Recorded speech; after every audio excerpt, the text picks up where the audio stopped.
What's going on, guys? My name is Enrique Pinheiro, and welcome back to the Hawk Show Talk Show, a Seattle Seahawks podcast. You can find me on Spotify, Apple Podcasts, and Google Podcasts, as well as YouTube. And I also post news and highlights on my Instagram. I keep it pretty laid back there, just kind of post whatever, just Seahawks related. And I definitely recommend it. My handle on all those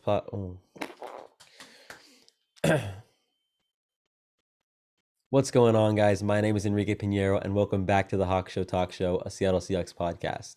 You can find me on Spotify, Apple Podcasts, Google Podcasts, as well as YouTube, and I also post news and highlights on Instagram. Keep it pretty laid back there, post kind of whatever I want, but keep it Seahawks related. So yeah, I definitely recommend going to it. My on all these platforms is at Hawk Show Talk Show if you want to follow and keep up. And yeah, I know I haven't posted in a while. This is kind of a big deal for me, a little bit of a comeback. The off season, I was keeping up at the beginning, and then it kind of things started to die down. So I kind of took a break, focused on myself for the summer. I was pretty busy, and yeah, if you're still subscribed, one of my 37 or whatever subscribers, I appreciate you. Thank you. And yeah, I'm ready to be back and start the season with a bang.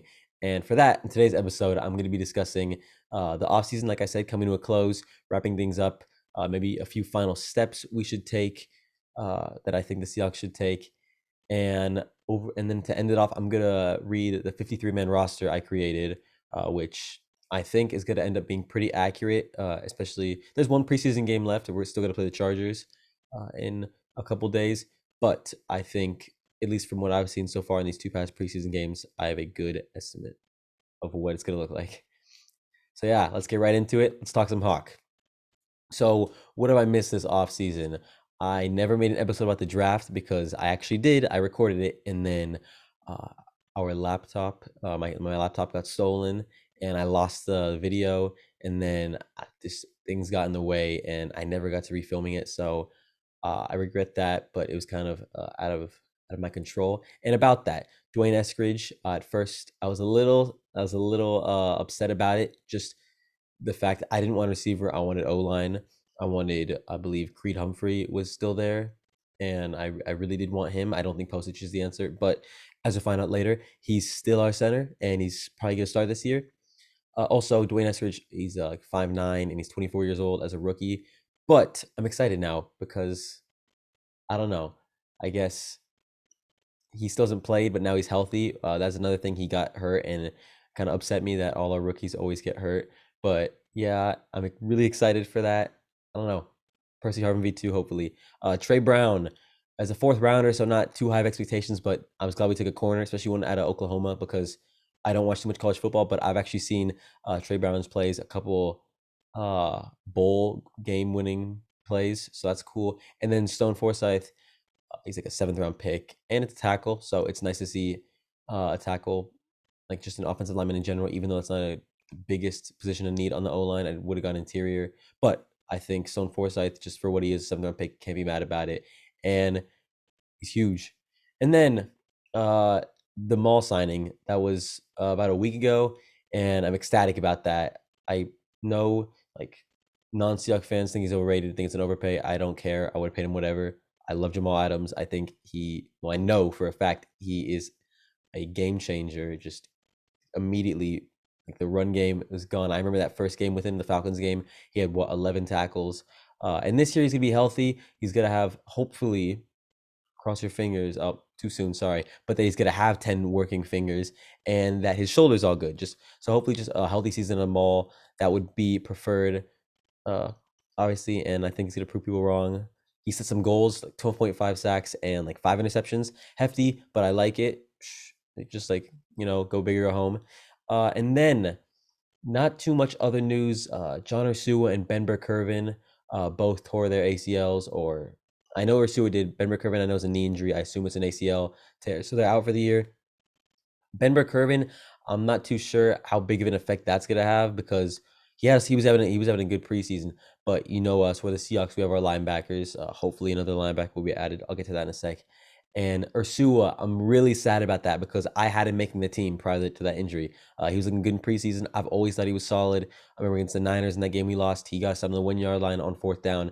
I've met John Ursua in public, and he was super nice. I've always been rooting for him, and this just sucks because I don't know. I still feel like I'm ready for him to get going, and this is like the next time he plays is gonna be his fourth season. So kind of just breaks my heart, and it sucks. And then today, some good news. Change the topic. Uh, Geno Atkins worked out with the Seahawks, and I'm ecstatic. I've wanted Geno Atkins so badly all offseason, mainly because we have Los. Just pair them back up together again, and also I get made fun of this by my friends, but the fact that I don't know, just I like seeing proven talent, especially in veterans, join the Seahawks. I feel like we always go for like those like diamond in the rough, hidden gems in the draft, or even in free agency, and we still do that in free agency. We never really go for big names. And while Geno Atkins is definitely past his prime, I'd really like to see it, especially because everyone said that Carlos Dunlap, another former Bengal, was washed last year, and if you look at it, it's because the Bengals did not start him. But then when he got traded to us, to the Seahawks, we started him, and he changed our defense, and he was excellent. And I'm hoping the same thing can happen with Geno Atkins because he also did not get that much playing time last year in Cincinnati. So yeah, really hoping we can sign Geno Atkins. I think that'd be huge because ever since we got Jaron Reed, which by the way, still think it's a great move. Our D tackles, I know we have Puna at nose, but Monet and Woods. I love how do you say it? Nkemdichi. Sorry. Uh, they're great. LJ, if you count him as a D tackle, solid, but like would love to have that proven talent there. And then what else to close out the offseason? Sign KJ Wright. What are we doing? I love Jordan Brooks, and I honestly think he's like I'd rather have him out there right now than KJ Wright because I think KJ is slow as a rock and you know, uh just not the best in man coverage, especially. But still, I love him in the run game so much, so much. Uh, so I really hope we get KJ back. There was something where he was picking between us and the Raiders. I saw a week ago. Today I saw that the Raiders and Ravens are locked in on him. So I don't know what's happening there. And especially now with BBK, Ben Burkervin injured, goes on the depth chart. Bobby Brooks, Cody Barton, me. I don't think any other linebacker in preseason is uh like that good to make the roster. I know we have Joe Radigan, uh is Donkor, I believe he's a linebacker, the German uh guy number 43, but still like not that good. And also Cody Barton is not like the best. He's solid and he's improving. He had 2 sacks in the Raiders game. But still I'd really prefer to have KJ. And like come on, if you're KJ, right? Why, like you've been here for 10 years. Why would you leave now? You're best friends with Bobby Wagner. And then into the next thing. So we extended Maul. Awesome. Next, Dwayne Brown, extend him, please. Russell said that he's not going to play until, or at least in the preseason. I know Russell's going to play week 1. He's not going to hold out, but that like Russell needs it and he's willing to take a pay cut for it, which is like, that was one of the happiest days of my life. Just learning that Russell's willing to take a pay cut because I've always criticized him for that. That he's so highly paid and complained a little bit about the O line. So now he says that, like, yay, let's extend Dwayne Brown. There's no reason not to. Then extend Bobby. I cannot imagine watching a Seahawks game without Bobby Wagner or a season because my entire life of being a Seahawks fan has been with Bobby Wagner. I'm sorry. Same thing goes for Russell. So come on, re-sign Bobby. And then, like I know I still would prefer Bobby, but Quandre I think is essential. I think we really need to re-sign him because even though I love our backup safeties, and I mean I love our backup safeties. I'm the biggest Marquise Blair and Ryan Neal fan in the world. You can ask anyone I know. I'm obsessed with them. I think they're excellent. I want to find a way for them to both be able to start, especially Ryan Neal after what I saw from him in the preseason so far. Being like banged up, uh, to start even though we have Maul and Quandre. But Quandre is so good. He's a ball hawk, and he's just entering like his prime, I believe at least. Uh, so secure him now because I know somebody's gonna want him. He's not gonna ask for as much as Jamal, which is nice to know. And yeah, so yeah, sign Geno Atkins, sign KJ, and then I know there's a lot to ask for, but extend Dwayne Brown, extend Bobby, extend Quandre. And then if there was anything else, I would add on top, maybe sign an extra receiver, Golden Tate, a Josh Gordon, if that somehow happens. I love Flash, but that's probably not going to happen. Or Golden Tate's the main guy that comes to mind, but that's assuming the worst for Dwayne D. Eskridge. Sorry, I know he prefers to go by D, but Dwayne Eskridge, D. Eskridge, assuming that he's still a little banged up to start the season. I don't think Freddie Swain is the answer. And I don't know what's going on with Penny Hart. I know he's a little banged up. I've always been a Penny Hart guy, but I currently don't have him making the 53-man roster, and I'll get into that in a sec. But finally, for moves we could make, I had been saying all offseason Mitchell Schwartz or Austin Reiters, I believe his name, the center, who played for the Chiefs, I want to say. Because Postage, never been a big Postage guy. I don't think anyone's ever been a big Postage guy. But it doesn't seem like that's the case. Because Pete loves him. And Postage is back. And the Mitchell Schwartz thing is because Mitchell Schwartz, I know, is so good. But honestly, I love Brandon Shaw last year. I thought he was solid. So not too stressed about that. We have like 13 million cap. So Geno, as in Atkins. I know a lot of people say Geno and you think of Geno Smith being a Seahawks fan. But Atkins, KJ, maybe fit in Golden Tate or an O-line help in there. Now, let's get into the 53-man roster. I have it pretty nailed down. Like, oh my guys, I have two positions where I'm kind of in between who to add there. So at quarterback, Russell. That's right. I think Russell Wilson's gonna make it. And then Geno Smith this time. Sorry. And going after the Raiders game in the preseason, I saw Magoo, which by the way is the best last name in the world, Alex Magoo, and I was like, this guy's making the team, not Geno, because honestly, like Geno looks like a deer in the headlights out there sometimes. I remember in the Jets game, we were up like 40-0 or 40-3 or something, and we took out our starters, and Geno's in there, and I know it's his job to just hand off the ball, chew at the clock, but it'd be like a third down, and Geno would look like he had no clue what he was doing out there. And same thing in the Raiders game, but to be fair, we had like all our backups in, so like no help. But I thought Magoo was gonna make it, and then Magoo got waived or released or cut, or I forget today. So Geno's gonna make it. Veteran experience. I'm cool with that. Not a big deal. Not like he's gonna see the field when we have Russell. Knock on wood. Running backs. I got 4 making the team. 5 because one is on IR, but 4 is gonna count to the 53-man roster. Chris Carson. I love him. I remember when I got scared for a sec because there was some rumor he signed with the Dolphins, but he's back. Workhorse. I really just want him to prove.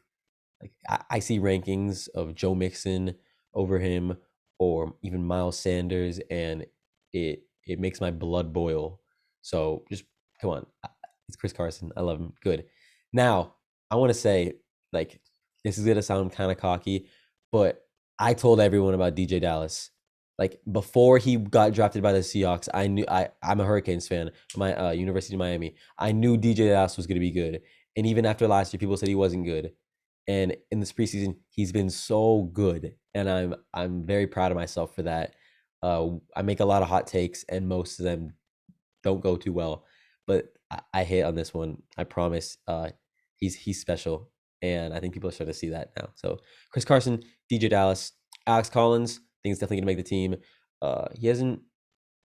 He's been solid in preseason, but like last year, I think it was Cardinals game where or maybe it was the Niners. I remember it was Cardinals Stadium. It was in Glendale. Oh yeah, it was the Niners game in Glendale. But he hit the Irish jig, and also overall, just Alex Collins is solid. And the thing with Carson and DJ and Collins is they're all mainly power backs, which I think fits us much better than the next guy I'm going to say. Just fits our offense better. Rashad Penny. I don't dislike Seahawks often. The only Seahawks I really have ever disliked are cornerbacks who have given up a lot of big plays, like Kerry Williams from a couple years back, Byron Maxwell sometimes, Shaquille Griffin, Trey Flowers even sometimes. But Rashad Penny, I don't know. It's not his fault because I'm not gonna get mad at a player for being injured often, but not just that. I don't think he fits our team. I don't think like a speed back like that fits the offense we run. So I don't know. We didn't pick up his 5th-year option. This is his last year to shine, and he shined in his moments. The Vikings game a couple years back. I remember he had a really big run against the Packers like 3 years back. I'm not giving up on him, but I just have really, really low expectations for him. So sorry. And then that's for Carson, DJ Collins, Penny. Homer is going to start the season on either the pup list or IR. I don't even remember what it is, but he has some injury right now. I don't know how he's injured because he barely plays. But hope he gets better. Fullback Nick Bellore. Not gonna talk about that one too much. Of course, Nick Bellore is gonna make the team because we're the Seahawks. Receivers DK, GOAT, took him. I reached for him really high in fantasy this year, but I can't not have DK. TD Lockett, Tyler, love him, obviously. Then D. Eskridge, Dwayne Eskridge, obviously going to make the team, first round pick. So there's 3. Freddie Swain's going to make the team because he is. And then 5th receiver, I originally had 6. I had John Ursua as the 5th. He's out now, sorry, on IR. And then the 5th wide receiver I have is K. Johnson. Love K. Johnson. He's been a special one in preseason so far. And also, like, I remember draft boards, he was projected to go like 3rd, 4th round. We got him undrafted, sending with Tamar and Terry, but we don't talk about that anymore. But yeah, K. Johnson, he looks like a beast. Number 88, I love to see it. Miss Jimmy Graham. But no, K. Johnson, I think he's going to be great. Could even start over Freddie Swain. Maybe. That's a hot take. But yeah, I love K. Johnson. He's going to make the team. So DK, Tyler, Eskridge, Swain, Cade. Tight ends, I'll go over this one quick. Gerald Everett, obviously. Will Disley, obviously. And then Parkinson was going to be my 3rd, but he got a foot injury. So he's going to start the year on IR or PUP. I forget. I don't even know the difference that well. But now we need a 3rd tight end, and we worked out Luke Wilson today, which, dude, that man gets passed around by us specifically. He goes our team, other team, other team, other team, endlessly, and it's time for round 57 because we're working him out today, and I know the Seattle Seahawks are not starting the season with 2 tight ends on their roster, so it's either him or Tyler Mabry, and they're gonna pick Luke Wilson. So that's 3 tight ends: Everett, Disley, Wilson. O-line, I'm not that big into O-line, but here's my 10: Dwayne Brown, Gabe Jackson, Ethan Posich, Damian Lewis, Brandon Shell, Cedric Ogbuehi. And then here's where it gets kind of mixed up for me.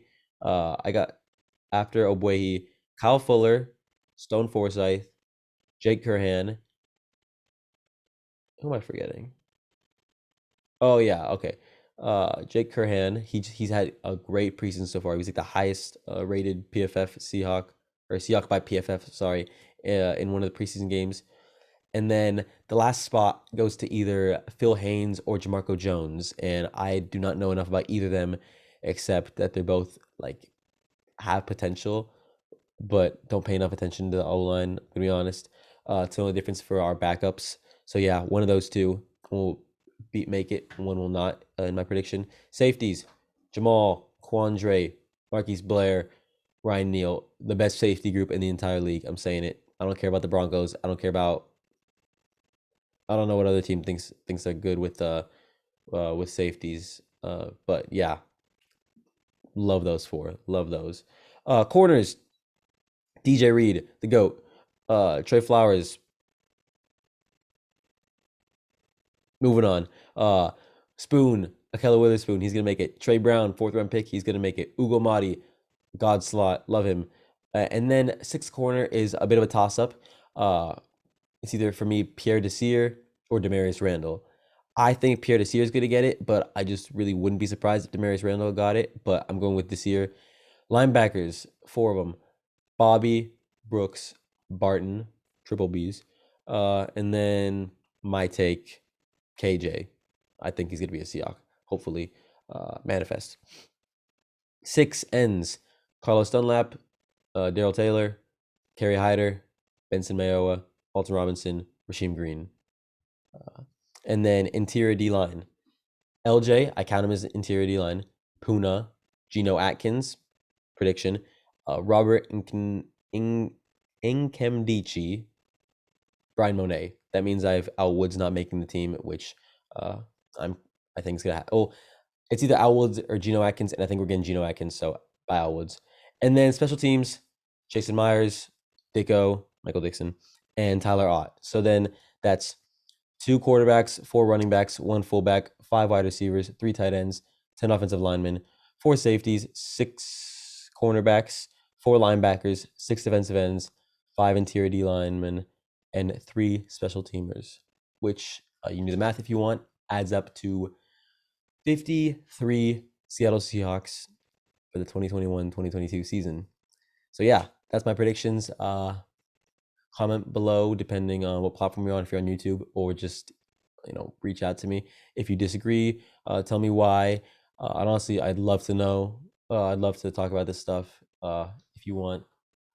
And yeah, I know I had some questionable stuff in there, especially KJ and Geno Atkins, and then maybe some O-line stuff that I'm not fully aware about. So I'd love to hear stuff from you guys if that's cool, if you'd like to. So yeah, thank you guys so much for watching or listening. I really do appreciate it, especially after all this time, if you are.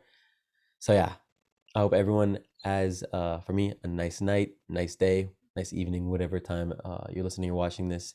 And yeah, thank you guys so much. Peace.